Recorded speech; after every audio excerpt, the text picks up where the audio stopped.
Hello. This is your girl Julie Sil Kalungi or Pick a Jules World and JulesCowpoly.com. Today, I just want to share with you a quick travel scope about because a lot of people are traveling somewhere for the new year, going or coming from somewhere from Christmas, or just taking time out to reflect and start the new year on the right foot. So today I'm just going to share with you some of my healthy travel habits that I have learned over the years as a world traveler, as a road tripper. I like all things travel and I love all things travel. And if you're watching the replay, thank you. Thank you, Euroke, and thank you for tapping that screen and giving me some love.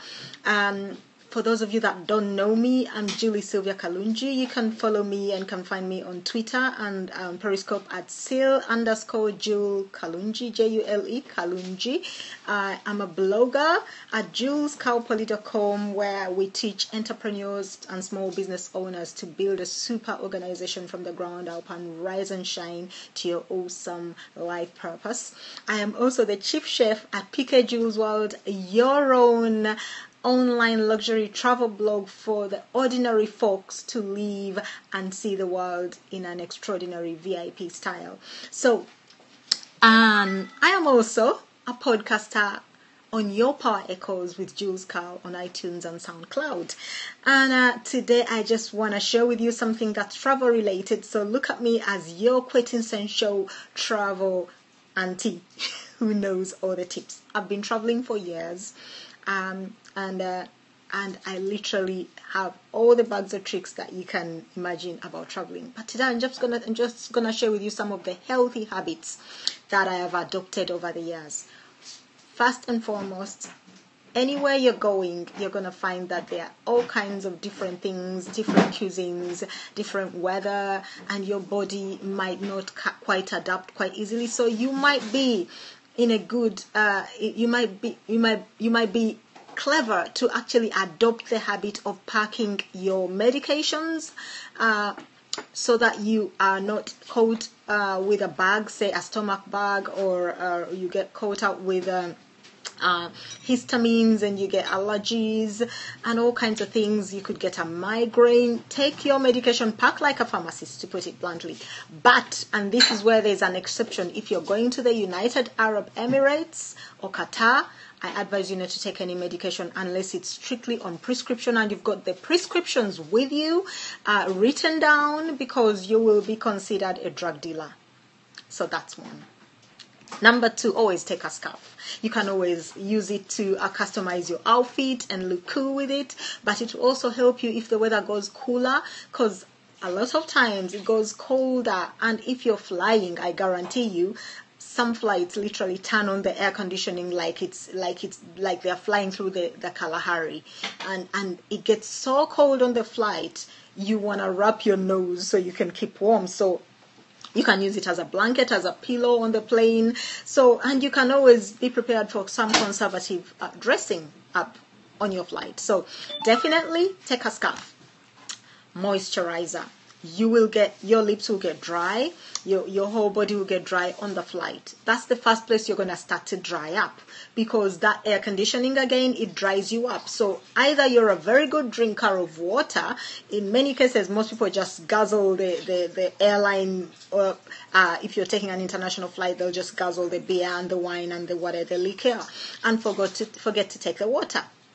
So the best thing is to carry lip balm, moisturizer, hand moisturizer, moisturize like your life depends on it, literally. So I suggest you carry your moisturizer, have those little tubs that are like under 100 mils, like 50 mil types or 100 mils, because those you can carry on your hand luggage, so you are not penalized for taking something over 100 mils. The rest, stick it in your hold baggage, so you can moisturize and put on lots of sun cream if you go on the beach and you are sunbathing. Right. A lot of people pack all their stuff in their check-in baggage, and they put very little in their hand luggage, or they put things that are not really essential. You must pack some of your essential stuff in your hand luggage. Your underwear, your nightie, a change of clothing, because guess what? Sometimes your luggage may delay in between flights. If you have a changeover, or you're going in transit somewhere, your flight may delay and your luggage could go AWOL or could delay. At least you have a change of clothes, and at least you have some underwear to change, at the very least underwear to change into. And what I do, I normally have like three tops on when I'm on. Yeah, I'm telling you, I have 3 tops on when I'm until I go check in my luggage, and then I go to the ladies and take off the other 2 tops. Then I have 2 extra tops with me as well. It is what it is. Extra baggage, that's less luggage to carry. You have 2 tops, you have 3 tops on, so you can take them all off. I normally in fact have a strappy top underneath. I can actually take all the 3 tops off and just stay with the strappy top and my cardi and my jacket, and I'm good to go on the flight. So if you are a late packer, you might then consider packing the night before. I don't really do it. I don't like the rush. I don't like packing under pressure, but you must have a list. I have a list of if I'm taking a 7-day trip, if I'm taking a trip for a month, I'm taking a weekend away, I have different packing lists. Have a packing list. If you travel more than once a year, you should have a packing list. So you should have a list of the essential things you like to travel with, because you know your life, you know what you like. Have that list, because it will help you when you're coming back as well. You can tick off your list to see that you're taking back everything you intended to bring back.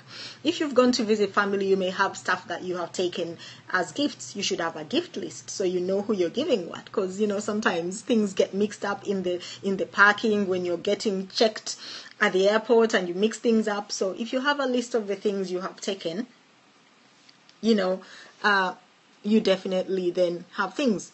Definitely make sure you've got your passport, you've got your visas, where you're going. Take images, take pictures. We have Android phones now. They are like mini computers. Take pictures of every single travel document you are traveling with. That way you have images of the same. If you lose them, God forbid you lose them, you're going to be at least able to show proof that A, you had the document, B, that you can get a replacement. So even if it's when you run into trouble, you're not gonna walk around with your passports every day. But if you have your image on your phone or your tablet, at least you have something to prove who you are. Do not drink too much on the flight. I mentioned drinking. A lot of people drink the alcoholic drinks as opposed to the nourishing and refreshing and drinks and rehydrating drinks. So instead of drinking more of the alcoholic drinks, focus more on the rehydration, the juices, not the fizzy ones, the natural juices, water. Have your bottle of water. I take an empty bottle. This is what I do. I put an empty bottle in my hand luggage. They normally won't care if it's empty. If it's full of whatever, they'll mind. But they won't care if it's empty. Or I go and buy a bottle of water in the duty free once I've gone through check-in, and I drink that water, and then I have an empty bottle to have with me and to refill on the flight. I just ask them to refill it for me from the drinking water, and I have a bottle with me so I don't have to walk up and down. But then again, walking up and down on the flight is actually healthy, because it keeps your blood going and helps to prevent deep vein thrombosis, which is a major killer for people. Recently, we've lost a very close friend who died on a flight. Yeah, they got a clot, deep vein thrombosis. It's real. So if you're going to start flying, or you fly a lot, you might consider maybe taking some blood thinners, like maybe a half an aspirin, which is also good for your blood pressure. Don't take it without doctor's advice, please, because it is not meant to be something that you just take because you want to travel once in a green moon. It's not necessary to do that. Pack as lightly as you can, because you know what? I've come to realize that I used to pack so much to go away, say, for 7 days, and half the clothes I'd never ever use. Now, I actually, if I'm going away for a week, I actually just go with hand luggage. There is more than enough in that hand luggage for what I need. If I'm going to the States, the hand luggage requirements are a lot bigger than the European ones. So usually what could be considered as hold luggage in Europe is actually hand luggage in USA. So I don't need to take a big suitcase with me. So pack as light as possible. You don't need to pack the cat and the chicken and everything. Just pack as light as possible. Keep in mind that there is really not that lot you need when traveling, and packing light is a great habit to develop. So it makes a huge difference also when you're lugging a heavy suitcase as you're walking about. It's a good habit to develop, packing light. Right, what else can I tell you about traveling? You know, when I'm packing, do you know what I do? I get my socks, I roll them up, I get my underwear together in the socks, and then I put them in the shoes. In a bag, not in the shoes. Some shoes are dirty, but I roll them in cling film, and then I put them in the to save space in the unpacking light. Remember, so it's a great way to save space. I always travel with a pair of comfy socks, and I also travel with a pair of travel socks. There are two different types of socks. Travel socks are those that you can wear like flight socks. They're good. They help you with the deep vein thrombosis if you're going to fly long distance. So I have a pair. They're very cheap. I think I bought them for like £1 in a pharmacy shop. So definitely get some if you're going to be traveling long haul several times. You will definitely need to have a pair of comfy socks that will keep your feet warm, which you can put over the flight socks, which will protect your health. The other thing is I hide cash in sneaky places. Now I shouldn't be telling you this, but I'll tell you. I put them in socks and in my underwear, in my toiletry. I hide it there so that it's safe. No one's going to go through my knickers and panties and things like that, especially in hotels. So I had my stuff, and I'm not telling you so you can find it, but I'm just letting you know. I have a few other sneaky places that I hide my cash, especially in hotels.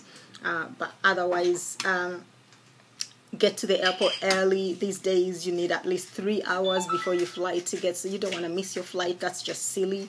What else? That's it, really. I think I've given you quite a few tips and habits that I have as a frequent flyer and traveler. I hope you've learned something new, and follow us at pkjulesworld.com. Subscribe to our blog. Find us on Pinterest at pkjulesworld and on Twitter at kkpoly. And let us help you build your bucket list. Let us entertain you. Let us inspire you to a better, more fun, more fulfilled, more freer 2016. I wish you a wonderful, wonderful new year filled with blessings, abundance, and all the good things that you desire. That's me, Julie Kalungi, sharing with you some of the good habits that I have as a world traveler. God bless you. Bye.